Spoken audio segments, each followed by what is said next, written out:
আসসালামু আলাইকুম। আজকে আমরা চলে এসেছি হাসনাবাদ বাজারে।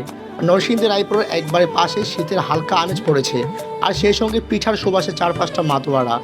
বিশ্বাস করেন এখানকার পিঠাগুলো এক কথায় জাদুর মতো।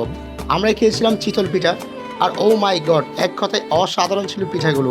আপনি জানলে অবাক হবেন, এক একটা পিঠার ভিতর রয়েছে 4 রকমের ভর্তা, যেমন সরিষার ভর্তা, মরিচের ভর্তা, বাদামের ভর্তা, আর আছে বিশেষ এক লেবু পাতার ভর্তা। এক কামড়ে এমন টেস্ট, মুখে স্বাদের জ্বর বইবে। আমরা নিয়েছিলাম হাঁসের ডিম দিয়ে হাফ বয়েল পিঠা, দাম ছিল মাত্র 40 টাকা। এই টাকার ভিতরে এমন স্বাদ অবিশ্বাস্য। প্রতিটা দোকানে একই দাম, একই মজা, বললেই দিয়ে দেবে 4 রকমের ভর্তা পিঠা দেন।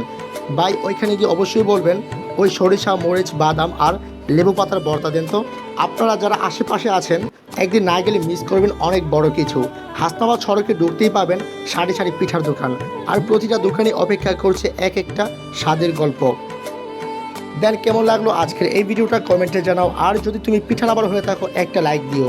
দেখা হবে পরের ভিডিওতে। আর অবশ্যই তুমি কি হাসনাবাদ আসছো কিনা এই ভাইরাল পিঠাগুলো খাওয়ার জন্য অবশ্যই কমেন্ট করতে পারো। অ্যান্ড আপনারা সবাই ভালো থাকেন, সুস্থ থাকেন, হাসি থাকেন, সবাই মজায় থাকেন। ধন্যবাদ।